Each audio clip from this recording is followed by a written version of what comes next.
Stuff I Learned Yesterday, episode 610, Field of Dreams.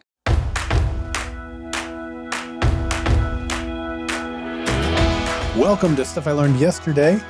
My name is Daryl Darnell. I once had my truck vandalized by a Texas fan immediately after OU beat Texas 63-14, and I believe that if you aren't learning, you aren't living. That vandalism came from a coworker who somehow thought it made sense to draw Texas Longhorns and other pro-Texas things on my car with a burnt orange paint marker. It's still the strangest way I've ever seen a Texas fan celebrate getting their butts kicked by OU. But fortunately, the paint was easy to wash off. That's Texas fans for you. Well, I'm sooner born, I'm sooner bred, and when I die, I'll be sooner dead. Those are some of the lyrics to the song Boomer Sooner, which is the fight song for the University of Oklahoma, and they certainly apply to me and my family. I was born in 1976, and by that time, the OU football program was already known as one of the best football programs in college football history. OU won the national title in 1950 and 1955 and 1956, and also 1974 and 75. And during the 1950s, Coach Bud Wilkinson led the Sooners to a 47-game winning streak that started on October 10th, 1953, with a 1914 win over Texas, and ended on November 16th, 1957, with a 0-7 loss to Notre Dame. It's an incredible streak that still stands to this day as the longest winning streak in NCAA Division I football. Now, you may recall that I spent a lot of time at my grandparents' house growing up, and my grandpa was a massive OU fan. My grandparents' house had a den, and that room was basically an OU football shrine. As you walked in and looked at the far wall, your eyes would be met with two large bookcases that went from floor to ceiling. The bottom half of the shelves were filled with various books my grandpa had collected, but the top half of each was all OU.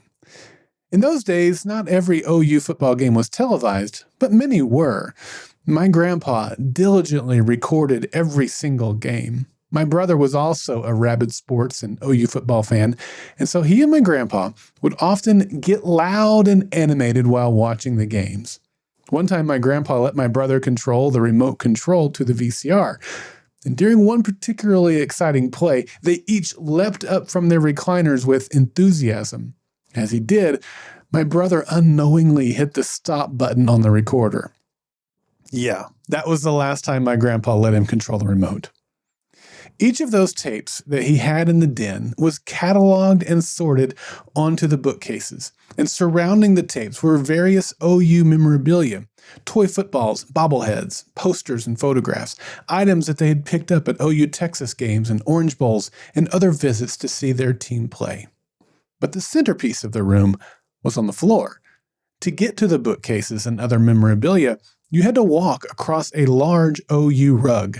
The rug was oval in shape, and I would guess it was 8 feet long by 4 feet wide.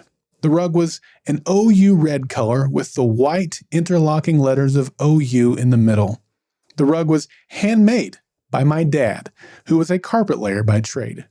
My dad made 2 of those rugs, giving one to my grandpa and the other to his brother-in-law, my uncle. My aunt and uncle lived in Liberal, Kansas, and we'd visit them every year for Christmas. They lived in a split-level home on the north end of town. Downstairs were 2 bedrooms, the laundry, a bathroom, and a large living area. The living area had a bar, a fireplace, a seating area, and a nook. The nook had an Apple computer off to the side, but there in the middle was his OU rug. And every year, the Christmas tree was placed right on top of the interlocking OU. A couple of times each year, they would come visit us in Oklahoma. We'd gather at my grandparents' house and eagerly await their arrival. They drove a brown conversion van that was popular in the 80s. We didn't have to look out the window to know when they'd arrived. My uncle had installed a custom horn in the van, and as they pulled into the driveway, he'd hit the horn and the sound of Boomer Sooner would fill the neighborhood.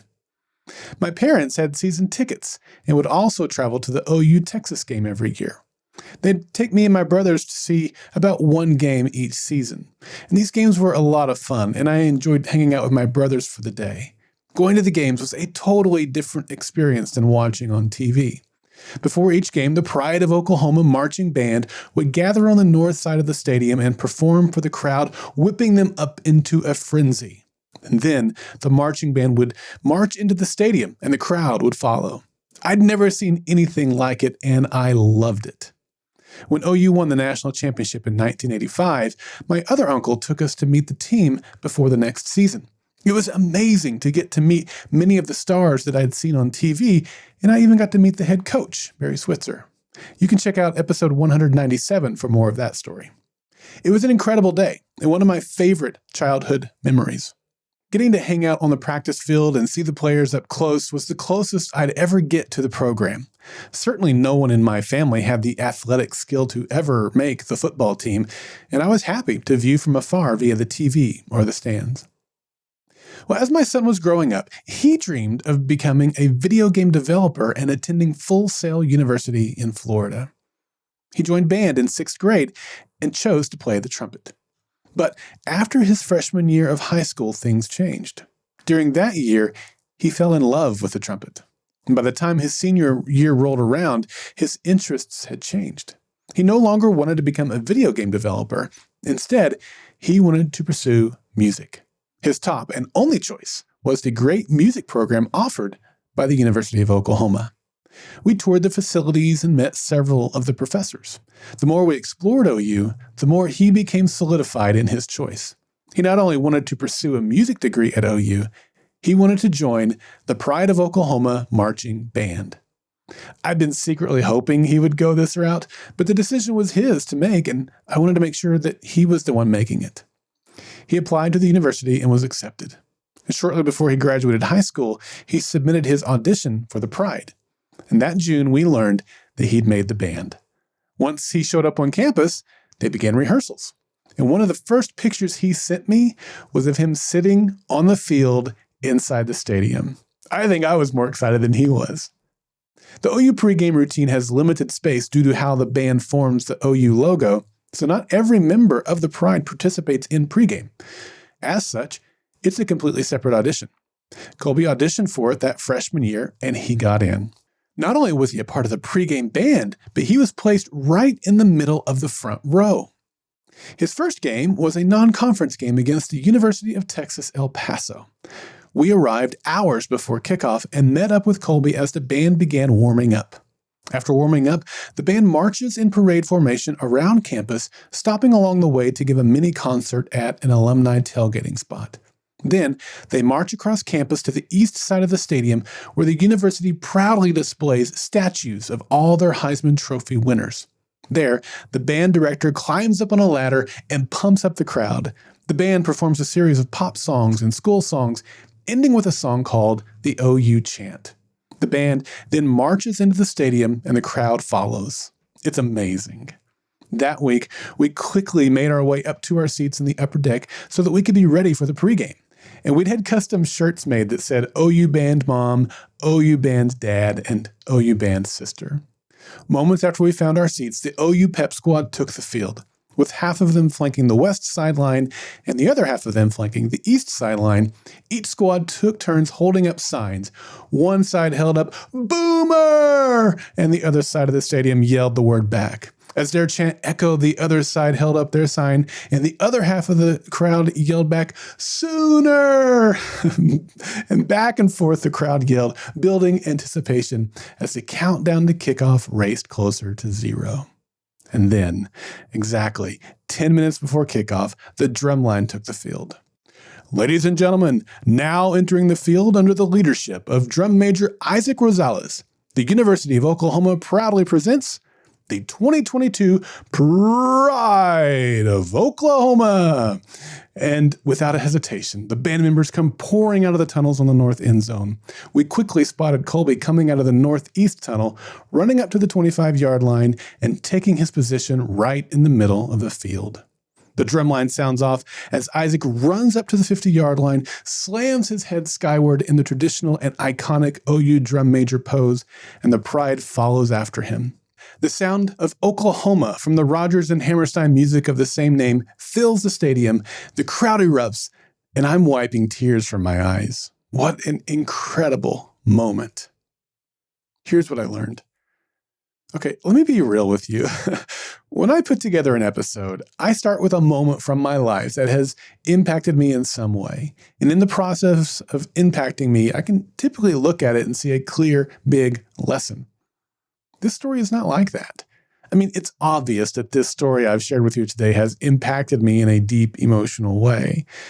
But what is the clear, big lesson? I'm not sure. However, I do have a few things that come to mind as I ponder this story, and maybe they're big takeaways and maybe they aren't, but I'll let you be the judge of that. First, it's okay to live vicariously through your kids. Sometimes. Growing up, I never in a million years thought that a member of my family would put on a Sooner uniform and hear the roar of 80,000 people cheer them on. I mean, sure, like most kids playing a game of pickup basketball or backyard football, we pretended to be those athletes we saw on TV catching or throwing the long touchdown pass or making the last-second game-winning shot. And in some way, Colby is fulfilling a version of that childhood dream I had. I don't see anything wrong with this. This is not an example of me pushing him to be something that I never could achieve or a dream of mine that I was never able to fulfill. Parenting in that way, to live vicariously through your kids, is wrong and should never be done.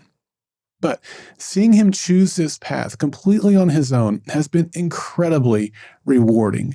Once he made the decision to go to OU and once he made the band, I then shared my feelings with him. Even still, I was not prepared for the emotion of that first time seeing him take the field. Seeing him live out his dream in his own way is incredibly satisfying, and I am so proud of him. The other thing that comes to mind is just how beautifully poetic this experience has been. I've enjoyed going to the game since I was a kid because of what I saw on the field. When I became an adult and started going to games on my own nickel and my own timeline, I made sure I got to the games early so I could see the band. Now, when I get there early, and now when I look down at that field, I see my son. The Sooner fan experience has become a full circle moment for me. And we never know when we're going to experience full circle moments in life.